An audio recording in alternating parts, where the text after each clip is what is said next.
Hello friends, welcome है आपका Sam financial classes में। आई होप आप सब अच्छे होंगे, आपकी पढ़ाइयाँ अच्छी चल रही होंगी। फ्रेंड्स, लास्ट लेक्चर्स में हमने बैलेंस शीट के ऊपर डिस्कस कर लिया था, ठीक है। थोड़ी बहुत हमने एक एएससी के बारे में मैंने आपको बताया था, एएससी 210 है ना। उसका सब टॉपिक, उसका 10 जो हमने डिस्कस करा था, ऊपर ऊपर से करा था बेटा। देखिए, सेंस नहीं है इतना इन डिटेल उस पर हमको बातचीत अगर हम उसमें करनी है, ठीक, क्योंकि जो सीएमए यूएसए का कोर्स है ना, उसने बहुत ही लिमिटेड, मतलब बस ऊपर ऊपर से एएससी के बारे में दिखा रखा है या बस चर्चा कर रखी है। इन डिटेल डाइविंग उसमें नहीं हुआ है, ठीक है। तो बताने को तो उसमें बहुत चीजें बता सकते हैं बेटा, सिर्फ इतना नहीं है जितना मैंने आपको बस बताया था। ASC 210 presentation of balance sheet, 205 presentation of financial statements. बस बेटा इतना इतना गेम नहीं है कि बस हेडिंग हेडिंग बता दी, नहीं, बहुत इन डिटेल चीजें हैं बेटा। और भी बहुत सारी चीजें, जैसे रेवेन्यू को कैसे रिकॉग्नाइज करना है, ऐसी बहुत चीजें उसके अंदर हमको पढ़नी है, ठीक है। वो मैं बेटा आपको धीरे धीरे धीरे धीरे पढ़ाऊंगा, ठीक है। जैसे जैसे ये चैप्टर चलता रहेगा, हमारा कॉन्ट्रैक्ट्स आएगा, है ना, हमारे लीजेस चैप्टर आएगा, है ना। अभी इसी टॉपिक में सेक्शन पार्ट 1 के अंदर ये सेक्शन है, लीजेस हमारा जब आएगा वहां पे थोड़ी बहुत इन डिटेल चर्चा करेंगे। हालांकि बेटा लीजेस भी हमारा वो वाला नहीं है जो सीपीए में, एक जो सीपीए पढ़ता है बेटा। अगर बेटा आप, ये कॉन्ट्रास्ट है बेटा, अगर आप एफएआर देखेंगे, उनका जो उनका सब्जेक्ट है, उसमें आप अपना लीसेस और उनके लीसेस से कंपेयर करेंगे तो बेटा जमीन आसमान का फर्क है। वो बहुत ज्यादा चीजें पढ़ते हैं, ठीक है। जैसे मतलब ये सब चीजें वो पढ़ेंगे उसके साथ, ठीक है। आपके पेपर में इतना स्कोप नहीं है, बहुत एडवांस है उसका, ठीक है, इस सीपीए में। तो आज की बेटा मेरा चर्चा क्या, आज मेरा जो सब्जेक्ट है, मैंने बैलेंस शीट आपको पढ़ा दिया, क्लासिफिकेशन मैंने आपको बता दी थी बेटा, तीन कंडीशंस मैंने आपको कराई, owner of the asset, past transaction involve होनी चाहिए, तीसरा बेनिफिट, मतलब फ्यूचर रिलायजेबल एक बेनिफिट आना चाहिए आपको, एक रीजनेबल बेनिफिट होना चाहिए, ठीक है। मतलब या तो आपको अभी उससे बेनिफिट आ रहा हो या अभी मिला नहीं है, आने वाला है, ठीक है। ऐसी कोई कंडीशंस आपकी तीन पूरी हो गई तो हम उस रिसोर्स को एज एन एसेट क्लासिफाई कर देंगे, ठीक है जी। उसके बाद हम थोड़ा आगे बढ़े, है ना। मैंने आपको बेटा फिर एएससी 210 का जो सब सब टॉपिक 10 है, उसका सब टॉपिक 45, उसका बेटा मैंने आपको एक ऑपरेटिंग साइकिल के बारे में बताया। आपको याद होगा बेटा, ऑपरेटिंग साइकिल के ऊपर हमने डिस्कशन करा था। ऑपरेटिंग साइकिल का डिस्कशन करना इसलिए जरूरी था क्योंकि मुझे आपको समझाना था करंट एसेट्स और नॉन करंट एसेट्स के बीच में डिफरेंस। वो डिफरेंस आ ही नहीं सकता, समझ ही नहीं आएगा कि कौन सी रिसोर्स, मतलब कौन सी एसेट। अब पता चल गया, हमारी पहली समस्या जो थी कि रिसोर्स एसेट है या नहीं, वो हमने तीन कंडीशन लगाई, वो हमें पता चल गया कि भैया आप चलो ये एसेट है। लेकिन एक और समस्या आ गई कि ये एसेट क्लासिफाई कैसे करें। क्लासिफिकेशन की दिक्कत हमको आ गई कि क्या ये एसेट करंट एसेट है, कि क्या ये एसेट नॉन करंट एसेट है। तो उसके लिए बेटा हमारी मदद करी उस एएससी सब टॉपिक 10 ने, ठीक है। उसने हमको बताया ऑपरेटिंग साइकिल। अगर हम एक बार ऑपरेटिंग साइकिल का गेम समझ गए, हम ऑटोमेटिकली कोई भी हमारे सामने एसेट रखी हुई है बेटा, हम समझ जाएंगे कि वो क्या है, करंट एसेट या नॉन करंट एसेट। तो बेटा इन डिटेल मैंने आपको ऑपरेटिंग साइकिल बताई थी। ऑपरेटिंग साइकिल कैसे कैलकुलेट करते हैं वो मैंने आपको छोटा सा एक क्या देते हैं उसे ग्लिम्स मैंने दे दिया था।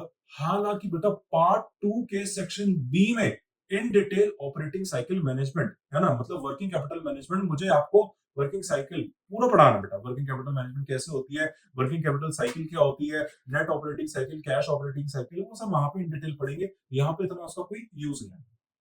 चलिए ठीक है बेटा, वो हम देखेंगे तब की बात। फिर हम थोड़ा और आगे बढ़े, हम ये तो समझ गए करंट एसेट क्या होती है, नॉन करंट एसेट। थोड़ा सा आपको बेटा मैंने अकाउंटिंग पीरियड कंसेप्ट के ऊपर भी बात, थोड़ी चर्चा हमारी हुई थी बेटा अकाउंटिंग पीरियड कंसेप्ट के ऊपर, ठीक है बेटा, मुझसे भी हमने पढ़ा। फिर बेटा हम, मैंने आपको कुछ एग्जांपल्स दिए थे, याद होगा बेटा आपको कि करंट एसेट्स क्या क्या होती है, नॉन करंट एसेट्स क्या होती है। हालांकि बेटा रियल लाइफ में तो बहुत सारी चीजें हो सकती है बेटा, किताबों में जरूरी नहीं है आपको सारी की सारी जितनी भी करंट एसेट के मैंने आपको एग्जांपल बताया, या जो भी आपके पास स्टडी मैट है, आप उसमें देख रहे हो कि यही करंट एसेट्स होंगी दुनिया में, इसके अलावा या यही नॉन करंट एसेट्स होंगी, इसके अलावा दुनिया में और कोई है ही नहीं। तो बेटा ये आपकी गलत फहमी है। आप रियल लाइफ जो बैलेंस शीट देखेंगे उसके अंदर ऐसी और भी एसेट्स आपको दिख सकती हैं जो शायद आपने कभी सुनी भी ना हो, है ना। तो ऐसा हो सकता है बेटा, कुछ भी नहीं है, वही है ना, बस रिसोर्स है, कोई भी रिसोर्स हो सकती है दुनिया में। कोई आगे जाके एक नई रिसोर्स आ गई, अब तो बेटा आर्टिफिशियल इंटेलिजेंस आ गया, ऑटोमेशन आ गए, कंपनी के न्यू न्यू प्लगइन्स आ गए बेटा, ये सब ही न्यू न्यू चीजें आ रही है बेटा, ये सब रिसोर्स है, इनको एसेट में क्लासिफाई करेंगे, है ना। तो आगे जैसे आगे तो बेटा वही है ना, क्योंकि कंटिन्यूस इंप्रूवमेंट, काइजन कॉस्टिंग आपने पढ़ा ही होगा, है ना बेटा, सेक्शन सुना ही होगा ग्रेजुएशन में अपने।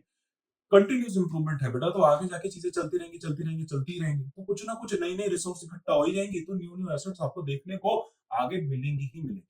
लेकिन बेसिक फंडामेंटल्स वही है बेटा, फंडामेंटल वही है कि 3 कंडीशन अपनी पूरी होनी चाहिए। इकोनॉमिक बेनिफिट आना चाहिए, उसके ओनर होने चाहिए, पास्ट ट्रांजैक्शन इन्वॉल्व होना चाहिए, अन्यथा बेटा कोई भी आगे एसेट आएगी वो अपने रास्ते, सीधी बात।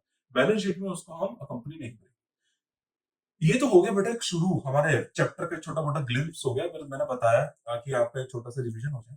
आज बेटा मेरा जो टॉपिक है, ये लास्ट टॉपिक है बेटा, बैलेंस शीट। अब यहाँ पे फुल स्टॉप है, हमारा बैलेंस शीट खत्म हो गया यहाँ से। नेक्स्ट टॉपिक बेटा मेरा स्टार्ट हो जाएगा बेटा, क्या कहते हैं उसको, changes in owner, sorry liabilities वाला कंसेप्ट मेरा स्टार्ट हो जाएगा। एसेट का फुल स्टॉप है बेटा, सॉरी एसेट का फुल स्टॉप हो गया, लायबिलिटी स्टार्ट हो जाएगा। फिर जब लायबिलिटीज खत्म हो जाएगी बैलेंस शीट खत्म हो जाएगी।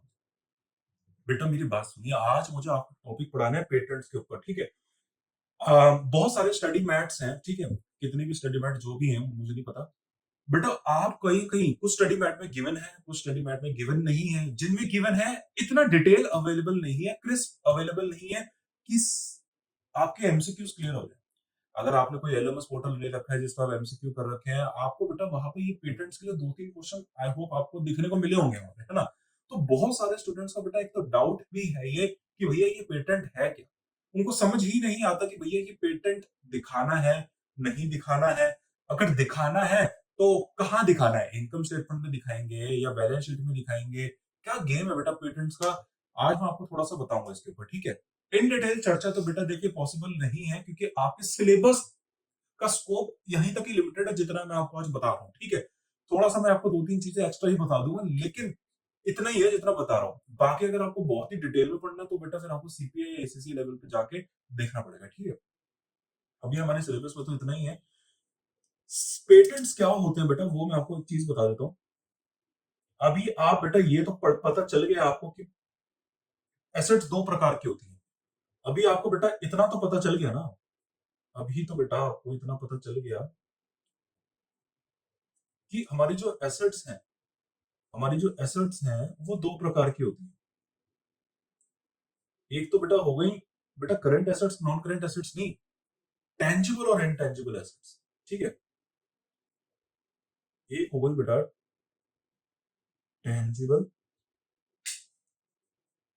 और एक हो गई बेटा इनटेंजिबल। इसके बारे में बेटा मैं आपको बहुत ही इन डिटेल चर्चा करके बता चुका हूँ कि इन दोनों में एक्चुअली बेसिक डिफरेंस है क्या, है ना। ये क्या है, ये टेंजिबल और ये क्या है इनटेंजिबल, है ना। ये मैंने आपको ऑलरेडी बता रखा है अपनी पिछली क्लास में, ठीक है। तो टेंजिबल के ऊपर हमारा डिस्कशन नहीं है, क्योंकि आज मैं आपको पेटेंट्स बता रहा हूँ, तो मैं आपसे जो आज चर्चा करने वाला हूँ बेटा वो इनटेंजिबल्स के ऊपर करने वाला हूँ कि भैया इनटेंजिबल क्या होती है। उसका एक वन ऑफ द एग्जांपल है बेटा पेटेंट्स।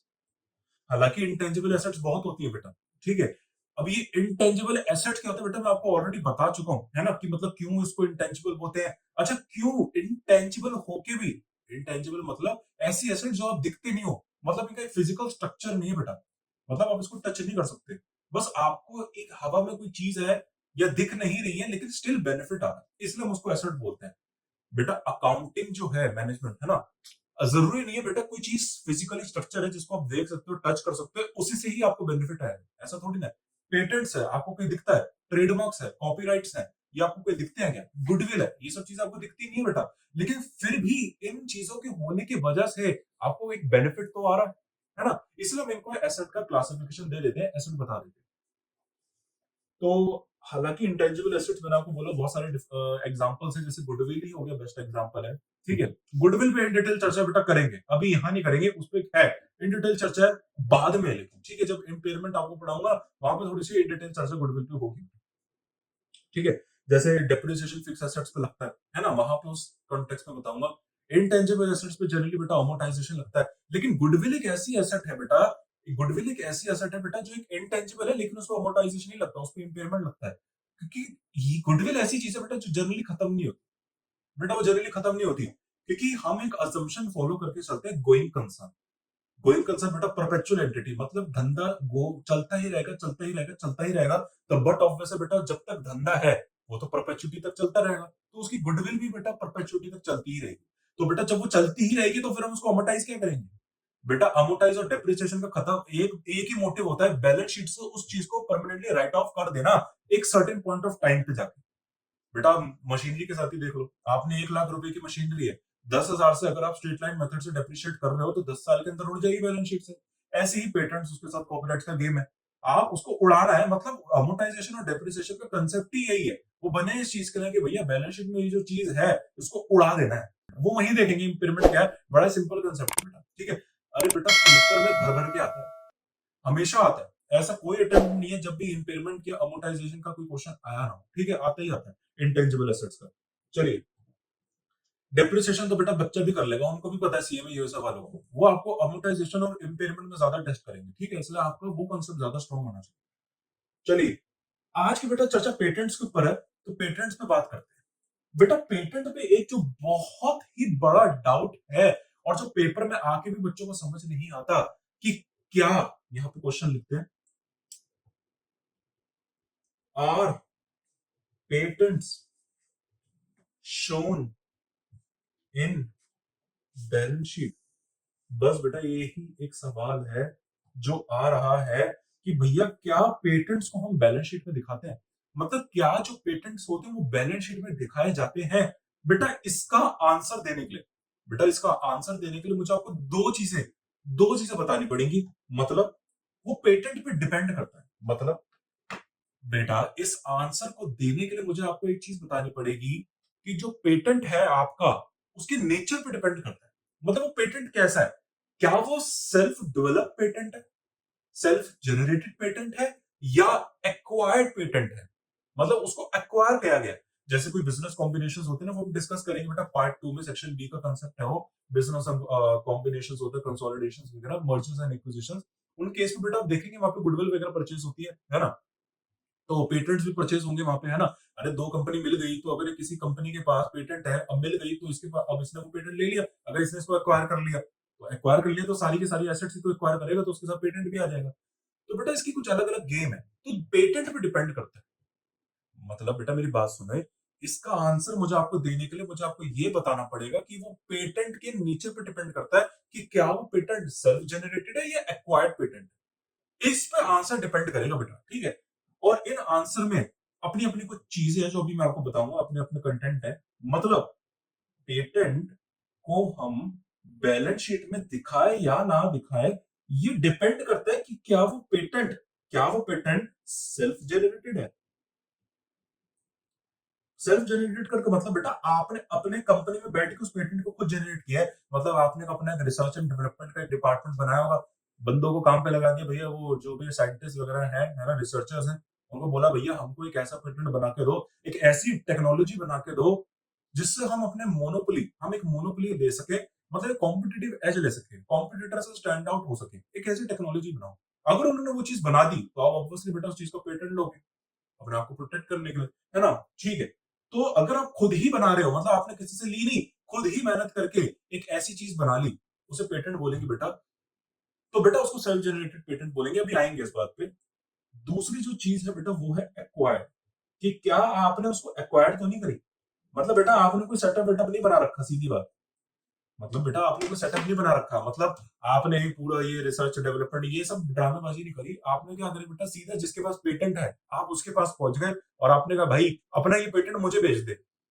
वो बोले वो क्यों बेचेगा, अरे वो बेचेगा अगर आप उसे अच्छा प्राइस ऑफर करोगे बेटा, वो फ्यूचर फ्लोस निकालेगा अपनी, पहले इसकी वैल्यूएशन होती है बेटा, वैल्यू ऑफ पेटेंट, मतलब वो ये देखेगा पहले वो कंपनी कि यार मेरे पास ये पेटेंट है, इससे मुझे अगर मैं इसको अभी रखूंगा तो फ्यूचर फ्लोज में मेरे पास ये फ्यूचर फ्लोज आ जाएंगे, ये इनकम आएगी, तो वो उसकी इंट्रिंसिक वैल्यू पहले निकालेगा, इंट्रिंसिक वैल्यू निकाल के बेटा फिर उसमें वो उसको प्राइस कोट करेगा, फिर नेगोशिएशन वगैरह चलेगी, ठीक है। खैर तो ये हमारा टॉपिक नहीं है, इसके और भी मेथड्स है वैसे, लेकिन एक बेसिक मेथड बताया आपको। तो बात क्या हो रही है बेटा, बात मेरी ये है, तो वो या तो उससे सीधा एक्वायर्ड कर ले कि भैया ला भाई तेरे पास ये पेटेंट है, बड़ी सही चीज है तेरे पास, तेरे तो तुझे तो बड़ा बेनिफिट है, अगर ये पेटेंट मैं खरीद लूं तो मुझे बेनिफिट मिल सकता है, तो सामने वाला बेटा ऐसा तो बेचेगा नहीं, तो नेक्स्ट लेवल उससे प्राइस कोट करेगा, तो हम भी उससे खरीदेंगे, हमारे पास वो पेटेंट आ जाएगा, ठीक है बेटा, ये टॉपिक। तो दो तरीके से बेटा डिपेंड करता है क्या वो पेटेंट सेल्फ जनरेटेड है या एक्वायर्ड है, अब इन दोनों में बेटा कुछ आंसर अलग अलग है, अलग अलग है। बेटा एक्वायर्ड में तो कुछ सोचना ही नहीं है, एक्वायर्ड में तो बेटा कभी मत सोचना, सीधा सीधा बैलेंस शीट में शो कर देना, अगर एक्वायर्ड है तो बेटा वो, क्योंकि बेटा कंसिडरेशन प्राइस इन्वॉल्व होगी, अरे अगर एक्वायर्ड है फिर तो कंसिडरेशन प्राइस इन्वॉल्व होगी ना। आपने फोकट में थोड़ी ना खरीदा है, फोकट में नहीं खरीदा, प्राइस चार्ज करा है, तो जो भी आपने प्राइस दिया है, कंसिडरेशन प्राइस दिया है, उसी प्राइस पे शो कर देना। ये बेटा कंसेप्ट है यूएस गैप का। यूएस गैप ये कहता है सेम बेटा वैसा फेयर वैल्यू, ठीक है। यूएस गैप ये कहता है कि भैया आपने जो कंसिडरेशन दी थी ना पेटेंट के लिए, उसी प्राइस पे रिकॉर्ड करना है। अरे यार ये यूएस गैप को साइड में रखो, ये बचपन से पढ़ते आ रहे हैं, ये तो एक सिंपल कंसेप्ट है, हिस्टोरिकल कॉस्ट कंसेप्ट। अरे बेटा आपने कोई एसेट को लेके आए, एसेट को लेने आने में जो भी आपका खर्चा लगा है सारा का सारा कैपिटलाइज करते हो नहीं करते। अरे बेटा आप घर में एसी लेके आए हो, सोचो मशीनरी लेके आए एक कंपनी के अंदर, तो बेटा उस कंपनी के अंदर जो आपने पहले तो परचेज प्राइस वो इंक्लूड होगा एसेट की प्राइस में, दूसरा उसको लाने का खर्चा, फ्रेट का खर्चा, इंस्टॉलेशन चार्जेस अगर कुछ होंगे, टेक्निकल नो हाउ के बेटा ये सब, तो वो सब आपको खर्चा बेटा कैपिटलाइज करना पड़ेगा। बाकी उसका रिपेयर रिन्यूअल वो सब हम एक्सपेंस करेंगे, ठीक है। बात यही हो रही है। तो ये तो सिंपल हिस्टोरिकल कॉन्सेप्ट है, ये यूएस गैप आईएफआरएस के बाद में आएंगे। हिस्टोरिकल कॉन्सेप्ट तो यही कहता है ना, सीधी सीधी बात है। आपने पेटेंट खरीदा तो आपने कंसिडरेशन दी होगी, तो बेटा ये तो सीधी सीधी बात है, सीधा डेबिट करो, ओ सॉरी कैपिटलाइज करो बैलेंस शीट में उसको। चलिए ठीक है। लेकिन क्योंकि बेटा हमारा कोर्स सीए में यूएस है, तो मुझे बेटा आपको एक यूएस गैप का इंसाइट देना पड़ेगा, ठीक है। यूएस गैप ये कहता है भैया, यूएस गैप ये कहता है कि अगर आपने किसी से पेटेंट खरीदा है, पेटेंट किसी से खरीदा है, तो आपने कंसिडरेशन दी होगी, तो उसी कंसिडरेशन प्राइस मतलब फेयर वैल्यू पे रिकॉर्ड कर देना। सीधी सीधी बात, मतलब जितने पे कंसिडरेशन आपने दी उसी प्राइस पे, परचेज प्राइस में मोटी मोटी बात है, उसी पे रिकॉर्ड कर देना बैलेंस शीट पे। सीधी सीधी बात है, मतलब बैलेंस शीट पे दिखा सकते हो अगर खरीदा है, अगर खरीदा है। लेकिन आ जाते हैं बेटा इस दूसरे केस के अंदर, इस दूसरे केस पे आ जाओ बेटा, सेल्फ जेनरेटेड, मतलब पेटेंट खरीदा नहीं है किसी से, आपने बेटा पेटेंट किसी से खरीदा नहीं है, आपने बेटा खुद ही मेहनत करी। आपने क्या करा बेटा, आपने पूरा एक सेटअप बनाया अपनी कंपनी या कोई भी फैक्ट्री जो भी है आपकी, आपने बेटा एक रिसर्च एंड डेवलपमेंट का एक पूरा सेटअप बनाया। आपने वहां पे रिसर्चर्स रखे, आपने साइंटिस्ट रखे, आपने उन लोगों को बोला भैया लग जाओ काम पे, और मेरे लिए एक ऐसी टेक्नोलॉजी बना के मुझको दो जिससे मैं कॉम्पिटिटर से अपने स्टैंड आउट हो सकूं, ऐसी चीज मुझे बना के दे दो। अगर वो ऐसी चीज बना देते हैं तो बट ऑब्वियस बेटा उस चीज को पेटेंट करा दोगे, पेटेंट करा दोगे है ना। इसलिए करा दोगे ताकि आपका जो कॉम्पिटिटर है वो उस चीज को कॉपी ना कर सके, आप अपने आप को मतलब लीगली प्रोटेक्ट कर सको। सीधी सीधी बात है बेटा, पेटेंट का यही और तो कोई मोटो ही नहीं है बेटा। आप सरकार के साथ अपने आप को रजिस्टर क्यों कराते हैं, ताकि आप अपना जो आपका जो ओरिजिनल वर्क है वो प्रोटेक्ट हो सके, सीधी बात है। तो आपने उसको पेटेंट करा लिया, तो ये आपकी एसेट है बेटा। ये आपकी एसेट क्यों है, क्योंकि बेटा अगर आप इसको पेटेंट नहीं कराओगे तो आपका कॉम्पिटिटर उसे कॉपी कर लेगा, वो उसको पेटेंट करा देगा, वो बेनिफिट ले लेगा और आप देखते रह जाओगे, आप ही की चीज वो फायदा उठा लेगा। तो बेटा आप उसको कॉपीराइट कराओगे, तो कॉपीराइट कराने से बेटा आपको दो बेनिफिट्स होंगे, एक तो लीगल बेनिफिट मिलेगा आपको, आप प्रोटेक्ट हो जाओगे लीगली। दूसरा बेटा आप कॉम्पिटिटर से हमेशा स्टैंड आउट रहोगे। बेटा ये लोग जो मार्केट में अपनी सोचो सेल्स कर रहे हैं, बेटा आप उससे दुगनी सेल्स करोगे, फॉर एग्जांपल हाइपोथेटिकल है, आप उससे दुगनी सेल्स करोगे, बट ऑब्वियसली बेटा आपके पास मार्केट में एक ऐसी टेक्नोलॉजी आ गई जो आपके कॉम्पिटिटर के पास नहीं है, और वो टेक्नोलॉजी ऐसी है जो कस्टमर्स को वैल्यू प्रोवाइड करता है। कस्टमर्स देखते हैं यार इस कंपनी के पास ऐसी टेक्नोलॉजी है, इससे हमको वैल्यू मिलती है, तो बट ऑब्वियसली बेटा वो आपके पास आएंगे। फॉर एग्जांपल एप्पल का आईफोन ही ले लो बेटा, है ना, ठीक है। वो देखते हैं यार इसमें तो बड़ी वैल्यू प्रोवाइड मिल रही है, तो बेटा वो आपके पास आ जाएंगे, तो दूसरों की सेल सफर होंगे आपके कॉम्पिटिटर की। तो ये गेम है सीधा, तो आपको एक तो इकोनॉमिक बेनिफिट भी मिल रहा है, एक तो लीगल बेनिफिट मिल ही रहा है, इकोनॉमिक बेनिफिट भी मिल रहा है। हालांकि बेटा हम एसेट्स जब भी बेनिफिट देखते हैं इकोनॉमिक बेनिफिट की बात करते हैं, ठीक है। वो जो मैंने आपको तीन कंडीशंस बताई थी ना, उसमें मैंने आपको बोला था बेनिफिट आना चाहिए, उसमें इकोनॉमिक बेनिफिट है, अगर मैं टू बी प्रिसाइज चलूं। लीगल बेनिफिट्स की बात नहीं कर रही, वो तो मैं आपको ऐसे ही बता रहा हूँ, और भी बेनिफिट्स होते हैं, लेकिन क्योंकि अकाउंटिंग है वो बस मॉनेटरी चीजों को कंसिडर करता है, ये तो बेटा बेसिक डेफिनेशन है सीपीए की। अकाउंटिंग सिर्फ मॉनेटरी चीजों को कंसिडर करता है, नॉन मॉनेटरी को तो बेटा हमेशा साइड में रखता है। मतलब मॉनेटरी बेनिफिट आना चाहिए तो ठीक है, ओके भाई। तो इसलिए बेनिफिट है, इसलिए बेटा एसेट है, दिखा देंगे, और आप ही मालिक हो, और बेटा आपने ऑब्वियसली क्या कह रहे हैं उसमें, आपका पास ट्रांजैक्शन ऑब्वियसली आपने इतना खर्चा है तो करा बेटा, तो चीजें इन्वॉल्व है। लेकिन मसला ये है एसेट जो आपने बना तो दी, अरे आपने अब सेल्फ जनरेटेड पेटेंट, आपने किसी से खरीदी नहीं, आपने सेल्फ जनरेटेड पेटेंट बनाया, खुद ही बनाया है, मतलब अंदर ही अंदर कंपनी में डेवलप खुद करा है, अपना मेहनत खुद करके, किसी से खरीदी नहीं। बात ये है दिखा है बैलेंस शीट में या नहीं, आप बोलोगे सर सीधा सीधा जवाब दो क्वेश्चन का कि बैलेंस शीट में दिखा है या नहीं, यस और नो। तो बेटा इसमें भी दो चीजें हैं, इसमें भी दो चीजें, आपको इसको दिखाना ही नहीं दिखाना बेटा, इसमें भी दो चीजें हैं। पहली बात,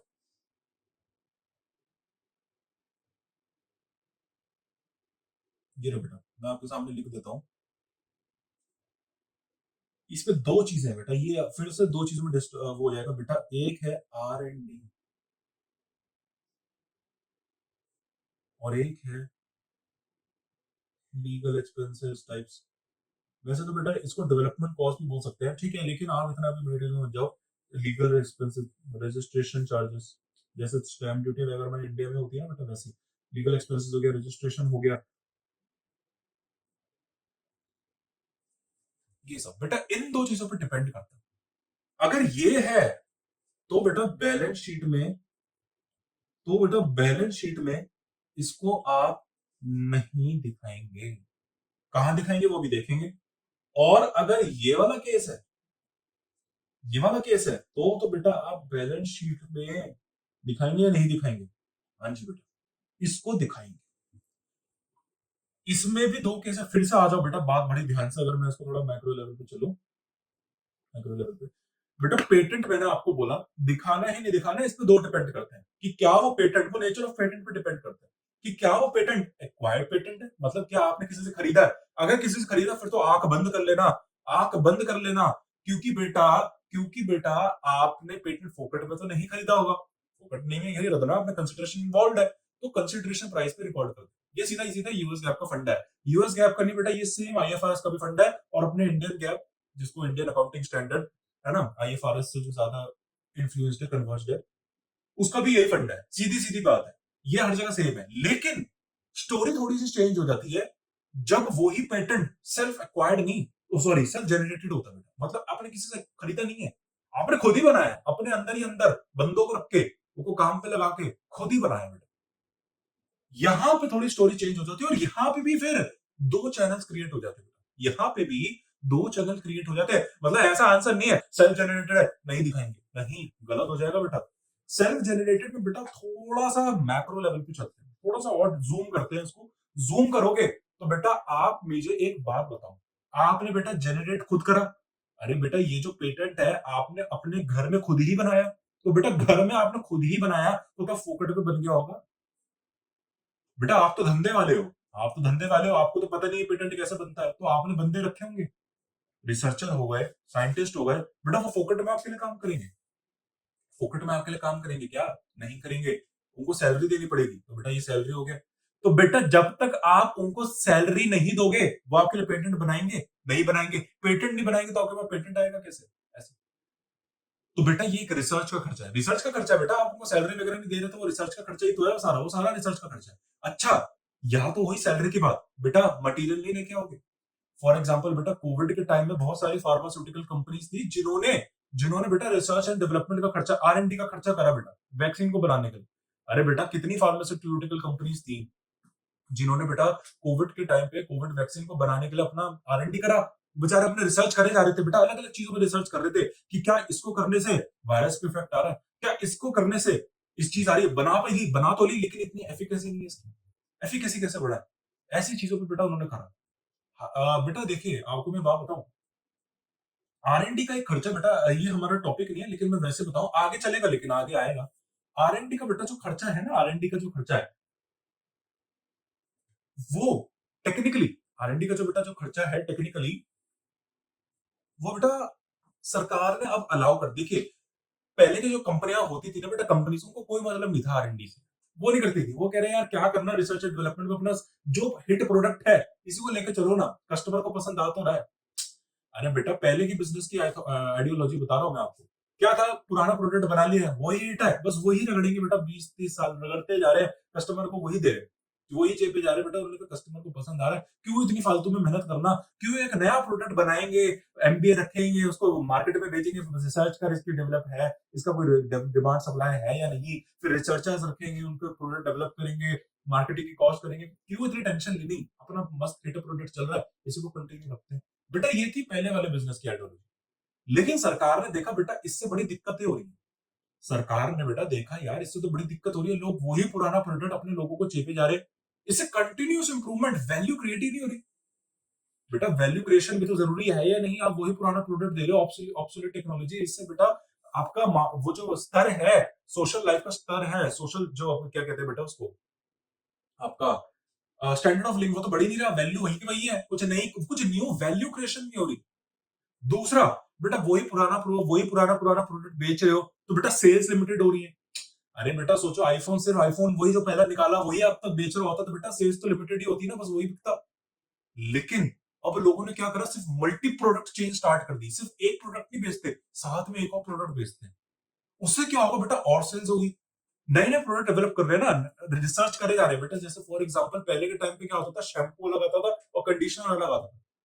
तो बेटा जो ये कॉस्मेटिक्स की जो क्या कहते हैं इनको, हेल्थ हेल्थ कंपनीज होती है, ब्यूटी केयर कंपनीज होती है, उन्होंने देखा कि यार ये चीज अब एक और हम, इन्होंने कंटिन्यूस इंप्रूवमेंट करी। उन्होंने R&D करा। उन्होंने कहा एक ऐसा शैम्पू बनाते हैं 2 in 1, जो शैम्पू और कंडीशनर दोनों हो। आजकल तो 3 in 1 ही आते हैं बेटा, अब तो बॉडी वॉश भी है। ठीक है, इसे कहते हैं कंटिन्यूस इंप्रूवमेंट करते रहना। मतलब कुछ कुछ करते रहना, नया नया मार्केट में निकालना, ताकि कस्टमर बोर ना हो। यार ये कंपनी है, कुछ कुछ नया प्रोडक्ट निकाल के देती है ना, मतलब यहाँ पे कुछ नया वैल्यू क्रिएशन है। इससे क्या होगा बेटा, सेल्स बढ़ेगी।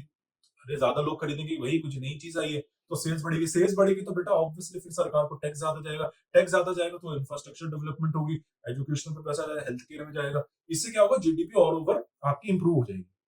तो ये पर्पस है। तो आप समझे, बस एक R&D करने से, बस एक R&D मतलब आप एक नया रिसर्च एंड डेवलपमेंट करते हैं, कैसे देश की इकोनॉमी उससे इफेक्ट हो सकती है। तो सरकार ने यही चीज देखी, लेकिन सरकार ने देखा ये कंपनी लोग तो बेटा ढीठ है, ये तो मानेंगे, सीधी बात है। ये तो अपना पुराना प्रोडक्ट चल रहे हैं, इनको मेहनत क्यों करनी, क्यों इतनी कॉस्ट लगाएंगे। तो सरकार ने कहा भैया इनको कुछ बेनिफिट देना पड़ेगा, क्योंकि बिना बेनिफिट दिए ये लोग मानेंगे नहीं। तो सरकार ने कहा भैया अगर आप R&D का खर्चा करते हो, R&D का अगर आप खर्चा करते हो, तो जितना भी आप R&D का खर्चा करोगे, वो सारा का सारा आप अपने P&L अकाउंट में डेबिट कर देना। बेटा जैसी ही न्यूज आई बेटा, सारी की सारी कंपनीज भागे भागी। जिसको R&D करनी ही नहीं थी बेटा, फोकट की फालतू की R&D करने लग गया। फालतू की R&D करने लग गया, यूं ही करना ही नहीं है, मतलब बनाना कुछ नहीं था, बस फालतू की R&D करने लग गया टैक्स प्लानिंग के चक्कर में। अरे बेटा टैक्स रिलीफ मिल रही है, आप बिलीव कर सकते हो बेटा, आप ऐसा खर्चा बस R&D पे कर रहे हो। और अगर वो R&D का आप खर्चा कर रहे हो, लेकिन सरकार ऊपर से ये कहती है कि वो आप सारा का सारा P&L में डेबिट कर सकते हो, तो बेटा बिलीव कर रहे हो आपकी इनकम कितनी कम हो जाएगी। बेटा आपकी इनकम कम हो जाएगी तो आप टैक्स ही नहीं दोगे।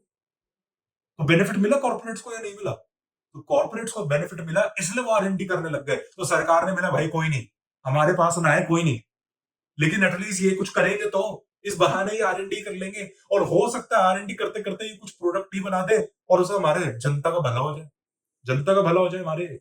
कोई नहीं, हम खा लेंगे भैया, हम सेक्रीफाइस कर देंगे अपना टैक्स का, हम कम खा लेंगे, हम एक रोटी कम खा लेंगे भाई, कुछ नहीं होता। लेकिन एटलीस्ट लोगों जनता को तो भला होगा। ये कंपनी तो बड़ी ढीठ है, ये तो करेंगे नहीं, लालची है ये, इनको तो बेटा बिना बेनिफिट दिए कुछ काम बनेगा नहीं।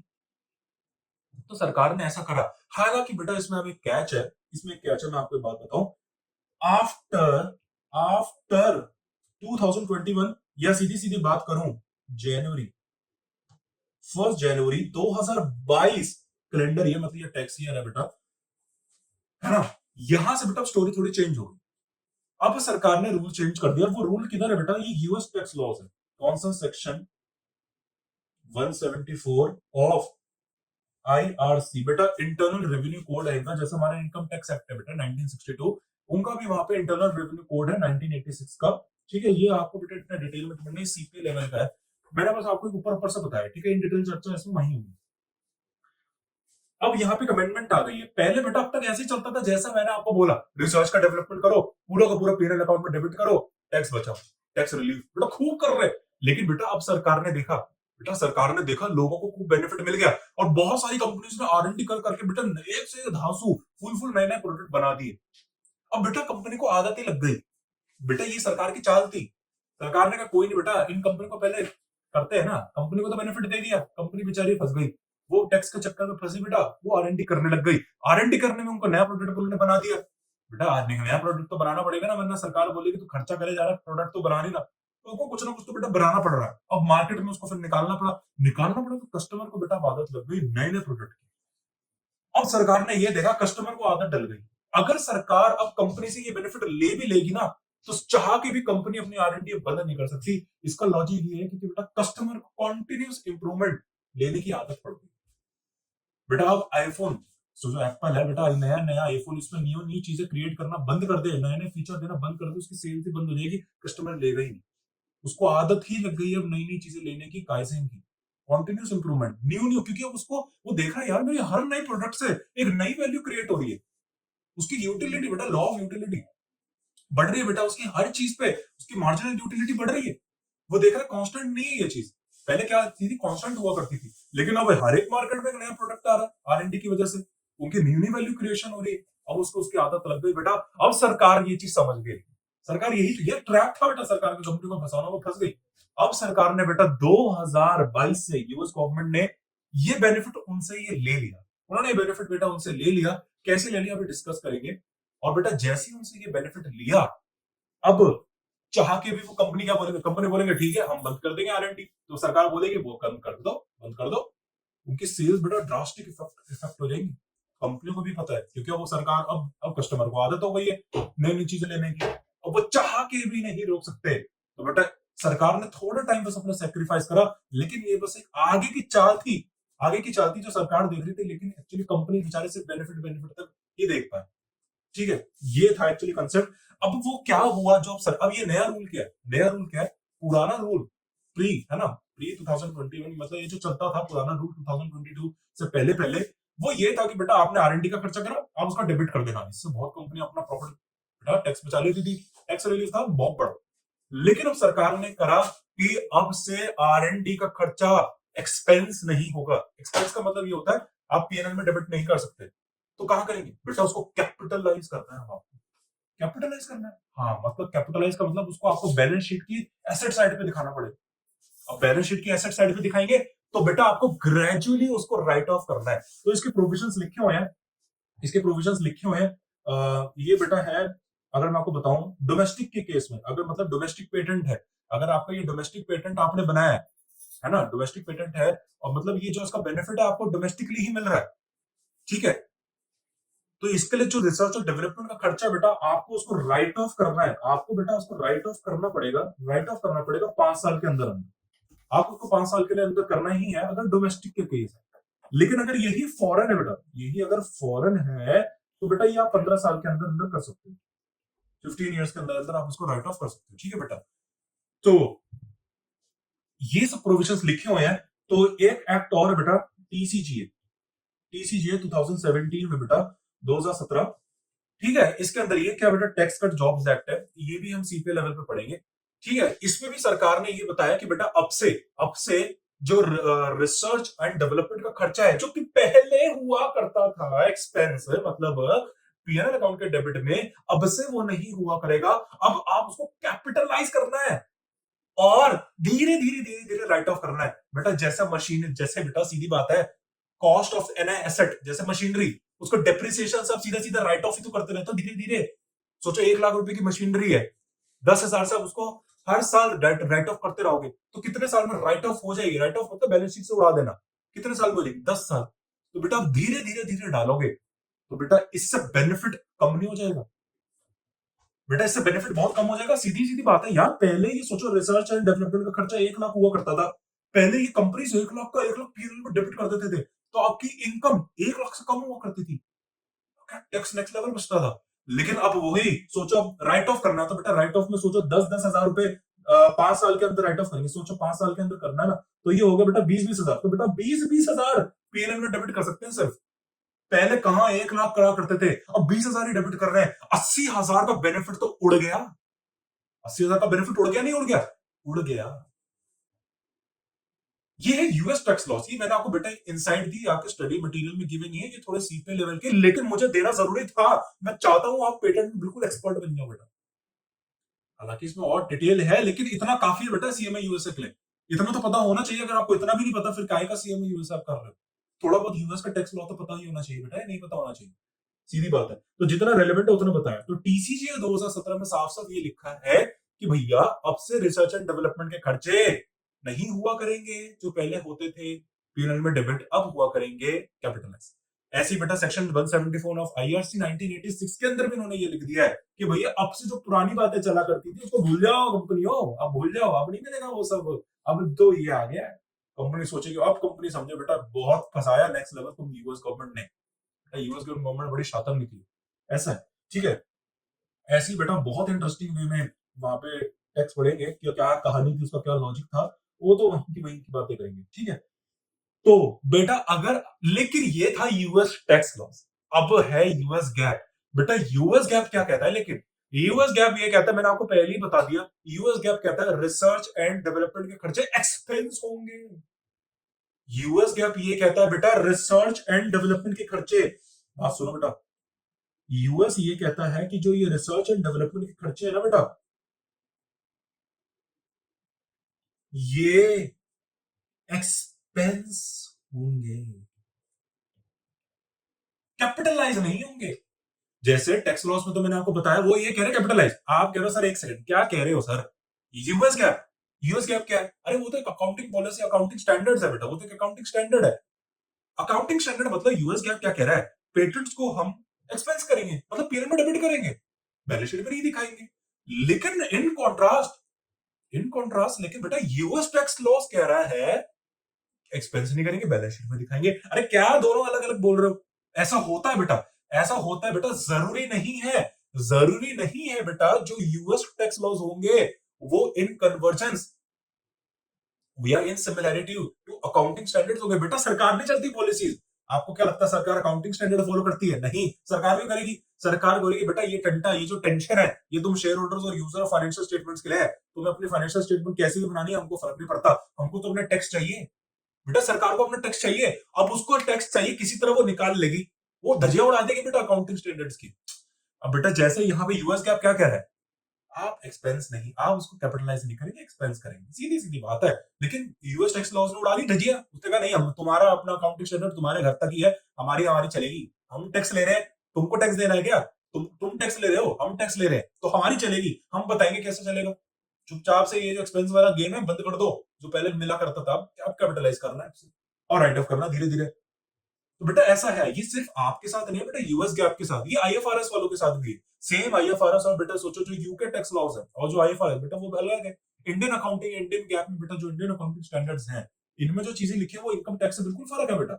सेम आरएनडी का खर्चा बेटा यहाँ पे फर्क है, अरे डेप्रिसिएशन के रेट्स फर्क है बेटा। जो हमारा अकाउंटिंग स्टैंडर्ड डेप्रिसिएशन, आप कंपनी हो, सोचा 10% के डेप्रिसिएशन फॉलो करके चल रहे हो, लेकिन टैक्स के हिसाब से हो सकता है उस मशीनरी में डेप्रिसिएशन का अलग हो बेटा। या अब इसकी वजह से पता है क्या होता है, इसकी वजह से बेटा प्रॉफिट्स में डिफरेंस आ जाता है बेटा। अब ऑब्वियसली जो प्रॉफिट आपने यूएस गैप के हिसाब से निकालोगे, बट ऑब्वियसली बेटा वो प्रॉफिट डिफरेंट आएगा, और फिर जो यूएस टैक्स लॉस के हिसाब से जो प्रॉफिट आएगा वो डिफरेंट आएगा। इसकी वजह से प्रॉफिट ऑन टैक्स डिफरेंट आएगा बेटा, आपकी टैक्स लायबिलिटी डिफरेंस आएगी। इसकी वजह से एक चीज का जन्म होता है डेफर्ड टैक्स का। डेफर्ड टैक्स बेटा जो मैं आपको इन डिटेल पढ़ाऊंगा, हालांकि इसका एक छोटा सा टीजर अभी दे दिया, ट्रेलर नहीं टीजर दिया अभी मैंने छोटा सा। आप देखो बेटा एक अकाउंटिंग बुक्स में, क्योंकि हम वहां तो अकाउंटिंग स्टैंडर्ड्स फॉलो करते हैं, लेकिन दिक्कत क्या है, सरकार की जो टैक्स रूल्स है वो फॉलो नहीं करता, अकाउंटिंग को अपनी अपनी मनमानी करते हैं। तो मनमानी की वजह से बेटा बट ऑफिसर टैक्स लायबिलिटी में डिफरेंस आएगा, क्योंकि प्रॉफिट डिफरेंस आएगा, क्योंकि टैक्स तो प्रॉफिट में दिया जाता है, प्रॉफिट डिफरेंट आएगा तो टैक्स लायबिलिटी डिफरेंट आएगी। इसकी वजह से एक नई चीज आ जाती है डेफर्ड टैक्स, वो वहीं की वहीं पड़ेगी, बहुत इन डिटेल में बहुत सिंपल वे में समझाऊंगा विद एग्जांपल की, कभी लाइफ में बेटा आप उसको बोलोगे, ठीक है। कोई भी क्वेश्चन आ जाए बेटा डिफिकल्ट से डिफिकल्ट चैलेंज है बेटा, उसको सॉल्व कर दो, ठीक है। तो आरएनडी का खर्चा बेटा आप एक्सपेंस करोगे, यूएस गैप के अकॉर्डिंग कैपिटलाइज नहीं करोगे, लेकिन एक छोटा सा एक्सेप्शन बेटा यूएस गैप ने दे रखा है, छोटा सा एक्सेप्शन बेटा यूएस गैप ने ये दे रखा है कि अगर वो खर्चे आरएनडी के अलावा है, जैसे बेटा ये आपने उनको दिया है सैलरी का खर्चा, ये मटेरियल बेटा, आप ये जैसे कोरोना के टाइम पे बहुत सारी फार्मास्यूटिकल कंपनीज ने रिसर्च करी ना, तो बेटा ऑब्वियसली वैक्सीन तो बनेगी नहीं ऐसे, बेटा उसके लिए कुछ मटेरियल तो लेके आए होंगे, स्टॉक वगैरह लेके आए होंगे, अरे रिसर्च के लिए स्टॉक मटेरियल लेके आए, ये सब रिसर्च एंड डेवलपमेंट का खर्चा है बेटा, इसको आप एक्सपेंस करना। लेकिन एक बार बेटा वो पेटेंट बन गया, बेटा पेटेंट निकल के आ गया, अब पेटेंट बन गया, हाँ जी सर, तो बेटा क्या पेटेंट करने इसको आप कोर्ट नहीं जाओगे, या किसी मिनिस्ट्री के पास या किसी ऑर्गेनाइजेशन के पास जिस जो ऑथराइज्ड है इसको रजिस्टर करने के लिए, नहीं जाओगे, जाओगे ना बेटा, अगर बोलो तो हाँ जी सर जाएंगे, तो बेटा उसको रजिस्ट्रेशन कराने कुछ लीगल फीस दोगे, फॉर एग्जांपल आप एडवोकेट रखोगे, खुद नहीं जाओगे, आप एडवोकेट को रखोगे, आप उसको बोलोगे सर प्लीज हमारा ये आप रजिस्टर करवा दीजिए, तो उसकी लीगल फीस जाएगी। अच्छा रजिस्ट्रेशन करवाओगे तो बेटा रजिस्ट्रेशन के चार्जेस देने पड़ेंगे, फॉर एग्जांपल हमारे इंडिया में स्टैम्प ड्यूटी वैल्यू होती है ना, कुछ रजिस्ट्रेशन चार्जेस होंगे, ऐसे ही बेटा कुछ जो मतलब उसको रजिस्ट्रेशन कराने के लिए उसको लेके आने में मतलब उसको जो आपके एसेट आपके अपने बन जाए, उसके लिए जो आपके खर्चे लगते हैं, जैसे लीगल हो गए, ये रजिस्ट्रेशन चार्जेस होते हैं, ये सब के सब बेटा, ये सारे के सारे खर्चे लेकिन आप कैपिटलाइज कर सकते हो। ये छोटा सा एक्सेप्शन यूएस क्या कहते हैं उसको, यूएस गैप के अंदर बेटा, यूएस गैप के अंदर बेटा। तो आरएनडी का खर्चा, लेकिन मेरी बात बड़े ध्यान से सुनना, आरएनडी का खर्चा गलती से भी कैपिटलाइज मत कर देना। अरे वो एक्सपेंस होता है यूएस गैप के अकॉर्डिंग। वैसे तो बेटा आपको मैं बात बताऊं, आईएफआरएस में भी यही है, आईएफआरएस में भी सेम रूल है, लेकिन वहां पे छोटा सा एक्सेप्शन है बेटा। यहाँ पे जैसे छोटा सा एक्सेप्शन है ना आईएफआरएस में, यहाँ पे एक छोटा सा एक्सेप्शन है, डिफरेंस है बेटा। वो मैं आपको जो difference between IFRS and US क्या बताऊंगा ना, बताऊंगा। जैसे यहाँ पे तो बेटा वो रिसर्च यूएस वाले कहते हैं, अरे आंख बंद करके रिसर्च एंड डेवलपमेंट का खर्चा है ना, सीधा डेबिट कर पीएनएल में, एक्सपेंस कर, नो कैपिटलाइजेशन। लेकिन आईएफआरएस में अगर आप देखेंगे, उन्होंने बेटा रिसर्च को और डेवलपमेंट को अलग अलग रखा है बेटा। आप अगर आईएफआरएस को अगर थोड़े डिग डीप करेंगे बेटा, तो आपको पता चलेगा उन्होंने रिसर्च को और थोड़ा सा डेवलपमेंट को अलग रखा हुआ है। रिसर्च है, अगर रिसर्च है तो बेटा सीधी सीधी फिर तो उसको एक्सपेंस करो, कैपिटलाइज नहीं करेंगे। लेकिन अगर डेवलपमेंट का कुछ खर्चा है, उसके लिए उन्होंने वहां पे 4 कंडीशन दे रखी है। 4 कंडीशन अगर वो पूरी हो जाती है, जैसे टेक्नोलॉजिकल फीजिबिलिटी है, इकोनॉमिक बेनिफिट आएगा नहीं आएगा, आपकी इंटेंशन क्या है, एबिलिटी टू सेल है या नहीं, मतलब आपको यूज करना है या आपने मतलब आपने उसको बनाए रखने के लिए या बेचने के लिए, तो ठीक है। अगर ये तीन चार कंडीशन पूरी हो जाती है, तो बेटा उसको कैपिटलाइज कर सकते हो, अन्यथा नहीं करोगे, फिर डाल देना वहां पे, अगर ये कंडीशन पूरी नहीं होगी। ये आईएफआरएस क्या है बेटा, लेकिन यूएस इतना डीप में नहीं गया, यूएस गैप इतना डीप में नहीं गया। उसने बेटा सीधा सीधा जितना भी ये रिसर्च एंड डेवलपमेंट का खर्चा, सारा का सारा आपको डालना है वहां पे, कहां पे, पीएनएल के खाते में डेबिट कर देना बेटा। लेकिन वहीं आपका ये जो उसके अलावा खर्चा, जैसे लीगल रजिस्ट्रेशन वगैरह, इसको कैपिटलाइज कर सकते हो। अब बेटा आपने इसको कैपिटलाइज कर दिया तो बैलेंस शीट में दिखेगा, बैलेंस शीट में दिखेगा तो आपको बेटा इसको राइट ऑफ करना पड़ेगा। अरे बैलेंस शीट में बेटा इलीगल एक्सपेंसेस वगैरह इसको कभी ना कभी बैलेंस शीट से तो हटाओगे, इसको राइट ऑफ करना है। तो इसके वही सब प्रोविजंस है यूएस कैप के अंदर, तो आप उसके हिसाब से उसको राइट ऑफ करोगे। बेटा आई होप आपको ये कंसेप्ट समझ में आया था। एक्वायर्ड में तो कुछ भी गेम नहीं है, अरे खरीदा है, परचेज प्राइस है, अरे यहाँ पे तो आपने खरीदा है, पास्ट ट्रांजैक्शन इन्वॉल्वड है, सीधा सीधा गेम है यहाँ पे, तो उसी कंसिडरेशन पे दिखा देना, सीधी बात। लेकिन यहाँ पे बेटा सेल्फ जेनरेटेड में दो है, आरएनडी है, बैलेंस शीट में नहीं, एक्सपेंस करो, लॉजिक मैंने आपको बता दिया। लीगल एक्सपेंसेस है, कैपिटलाइज कर सकते हो, ठीक है। लेकिन यूएस टैक्स लॉस का मैंने आपको इन कॉन्ट्रास्ट बता दिया, वहां पे तो बेटा आप सीधे कोई भी कैपिटल एक्सपेंस नहीं करोगे, पहले हुआ करता था, लेकिन टीसीजे 2017 और सेक्शन 194 ऑफ आईआरसी 1986 में उन्होंने क्लैरिफाई कर दिया है, नोटिफिकेशन सर्कुलर बता के कि भैया आपसे ये चीज चेंज हो गई, अमेंड हो गई है, बहुत हो गया तुम्हारा ड्रामा, हमको बस तुमको लालच दे रहा था, तुम फंस गए, अब हो गया।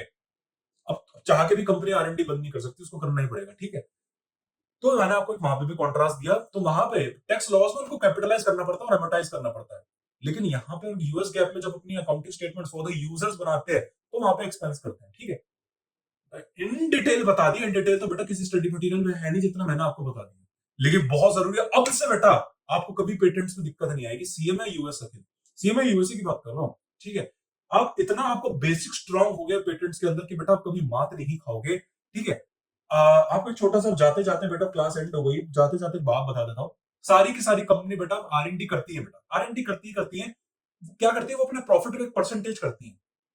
जनरली जो मार्केट में चलता है, जैसे मैं अगर यूएस की बात करूं और कनाडा की, तो वहां पे 5 to 10% अपने प्रॉफिट का बेटा वो आरएनडी करती है। 10% मैंने कुछ ज्यादा ही बोल दिया, ऑन एन एवरेज बता रहा हूँ, क्योंकि कुछ कंपनी ज्यादा भी करती है, 7% कर लेती है, ऑन एन एवरेज 5% करती है बेटा।